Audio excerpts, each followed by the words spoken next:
Of course. Introducing in the bottom left position with red colors, Liquid Red.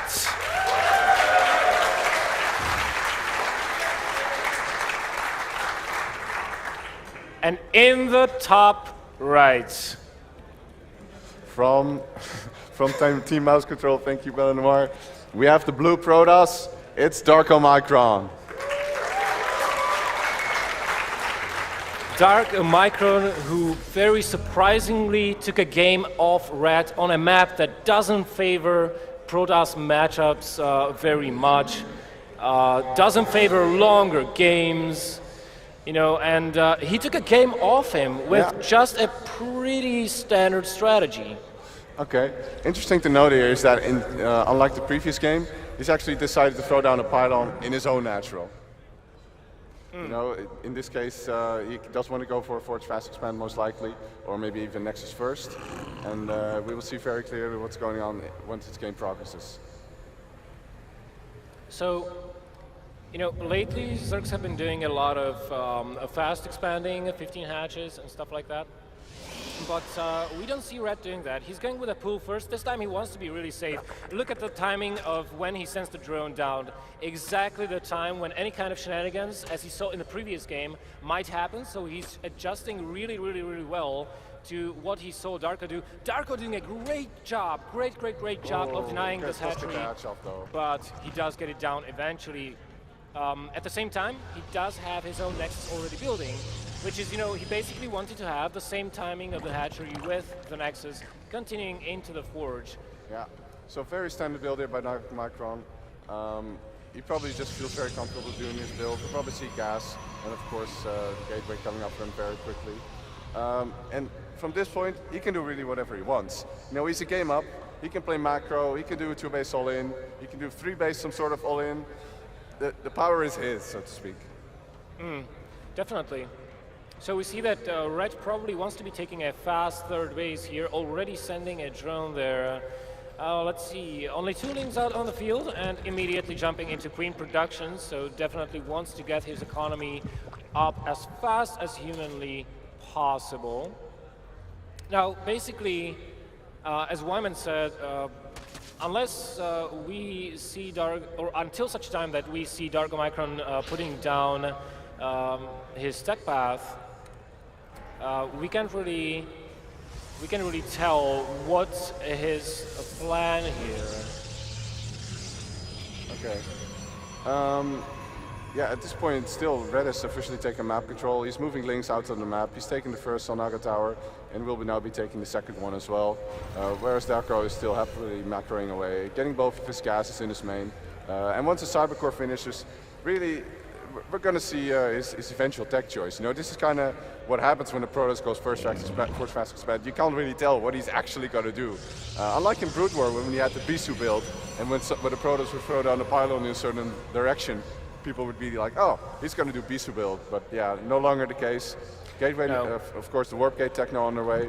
And once Darko has collected 100 gas, we'll probably see either a Robo or a Stargate coming up from him. You know, one of the things, it's funny you mentioned that, but one of the things that I really like about StarCraft 2 that, well, it wasn't as much in Wings of Liberty, but right now in Heart of the Swarm, it's a lot more open game that allows you to be very flexible and very creative with pretty much every single race. So right now we see Darkomicron actually getting a gateway. I must say that I'm not really surprised because, I mean, not a gateway, a Stargate. Yeah. I'm not really surprised because Stargate play on this map is really, really beneficial in this matchup for the Protoss player. You need that scouting and you know, having those Phoenixes for harassment all game long, that's just a really cool boon to have. Yeah, I agree. Also, there's quite a few Overlords now surrounding the base of Darko. So once he gets the Phoenix out, there's a lot of fresh targets for him to take out. Which also helps and just denies map control, map vision of the Zerg. First Phoenix on the way, not heavily committing, it has been scouted by Red, and now he's finally adding on more buildings, even a Robo first. So this it seems kind of familiar to what Mela was doing to me. Yeah, something like that. Let's see. No, Liquid Red has not seen the robotic facility. He hasn't gone down that far. So You know, unless a second scout comes in, which it won't, the gases have already been scouting, and Red relocated his overlord towards the third of Darkomicron to check on that and see if it does go up or not. He has complete map control in the meantime, getting his lair, getting just to be safe, you know, getting spores in his mineral lines, in his bases. Yeah. And what's very important to know there is that Red's overlord in top right is actually still alive, but he's also taken 6 gases. He's mining 6 gases off of 3 base, and his lair is almost finished. He's going to throw down a Spire 100% for sure. He's going to go into Mutas, and he's going to make Darko's life a living hell. Well, the Phoenixes are just about now moving out on the map in numbers of 3. The 4th one will be joining them very, very shortly when they do indeed end up lifting a queen. I think Red's too smart for that, though. Look at the positioning of his queens. Near the Spore Crawlers, hugging them, being supported by another queen. So I don't think there's very much that our Darkomicron can do here with these Phoenixes. Red is completely prepared for it. And as you said, there is the Spire. So he did throw down a Hydro then first, thanks Obama, but he's actually throwing down the Roach Warren as well as a Spire. So he's basically going for everything really. And yet it seems like the most, well, not literally the most safe thing to do, just go for every single tech route there is. And he's seemingly opting for Hydras first. For Melle, we saw that that kind of worked out if he opened for Stargate and then transition into Robo. And he is, and by him I mean Darko, also making his first Colossus. So he seems to be in pretty good shape. Yeah, that's a lot of gates. Yeah, man. I mean, 6 gates in production, that is going to bring us to 7 total. Is he just faking this out? But Red with a perfect scout with the Overseer. This is going to trigger, hopefully, a massive reaction to keep him alive. Not to say he doesn't already have quite a couple of links and Hydralisks out on the field, but when you see 7 gateways going down, that's a lot. So maybe Darkomicron just said to himself, well, I can't do anything with my Phoenixes. You have Hydras out, so I can't really go class-eye. So, okay, I'm just gonna try it and kill you.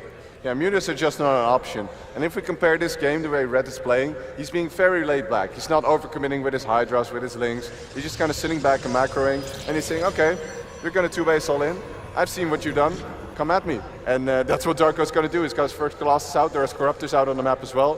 Phoenix is now clearing the road for his army. And with the next warp in, I think we're going to see some fireworks. Yeah, I think we will. Red is sending a couple of units to the north, again trying to go for a backstab this time. His targets will be the reinforcements pylons of Darkomicron, but the 4th base will go down. Red still staying at a comfortable harvest lead. Wow, so but many. Can he really engage this?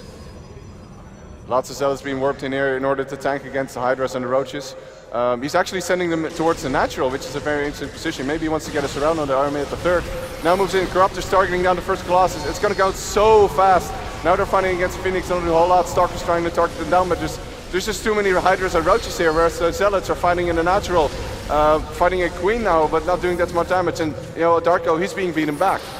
Look how far he's chasing the Protoss forces, feeling really, really confident that he can beat that army straight up. Meanwhile, a Zealot harassment at the natural expansion as well, but Red is dealing with that quite comfortably, and it feels like Darkomicron's army is getting smaller and smaller and smaller by the second here. Great force fields keeping him alive, though. So yeah, the play we were seeing now by Darko is that his army is basically being melted by the Zerg. There's something very strangely going on with Soundblower fixing it. And yeah, I don't see a way out here for Darko because he's warping in more Zealots at the front. Stalkers being taken out as well. Zealots and Hydras are just melting this army. More Stalkers being warped in at the front. And from this point on, I just see Zerg, you know, pushing forward and trying to take out the natural here of Darko, who's now added on a Twilight Council and maybe wants to transition into DTs or something. I know, that's such an old saying, when behind Dark Shrine. I did not want to say it, but it seems like this is what Darkomicron wants to be going for. You know? It is really ballsy though, he's taking a 3rd base, look at this. Well, of course it's ballsy, but what else is he going to do, you know? He's getting a Mothership Core, he's going to try and secure that 3rd. I mean, is he seriously going to count on the fact that he's going to make DTs and that will buy him enough time to secure his third base and then maybe he can get back into the game? Because as far as army size, he doesn't have much to speak about. Like, his army supply is 8. Yeah, that's not a whole lot. I mean, yeah, there's no other way to put it. And now Red is knocking at the door. He's busting down all of these rocks, this debris. We see 1, 2, 3, 4 force fields, just enough to keep most of the visitors out, but still a couple managed to sneak in. Even corruption going down on the sentries, an almost unnecessary move there. And yeah, now the rest of Red's army is going to just go and bust the front. What is Darko really going to do here? Wyman, I'm not going to watch. This is too painful. GG. There's a GG from Darkomicron.